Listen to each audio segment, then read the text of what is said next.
enteekateeka efaanako bw'eti ey'ekitujju erina okukomezebwa.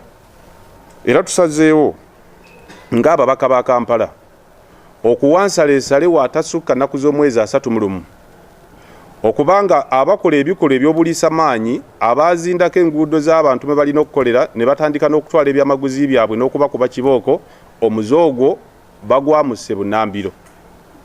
Abantu bakolere ku nguudo bateekebweteekebwe nga resolution y'authority yatula ku bbalaza bwe yalaga, so si kubakuba miggo nga n'ababakuba si be balina obuyinza mu kibuga Kampala. Njagala okutegeeza minisita wa Kampala n'okutegeeza abakulu abali mu poliisi nti Kampala alina obukulembeze bwayo, era ffe tukiikirira Kampala mu paalamenti y'eggwanga tuvunaanyizibwa okutunulira amateeka nga gatambula bulungi, nga gakwatibwa bulungi. Buli w'ogamenya obeera naffe otuleetera embeera ey'okulaba nti no etteeka olikwasa bulungi. So poliisi mufo ky'okwasa amateeka ate mmwe muli mu kumenya amateeka.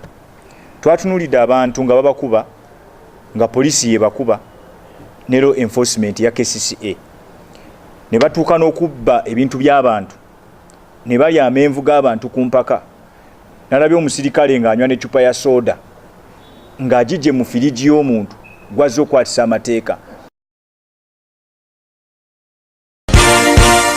This is Kingdom TV.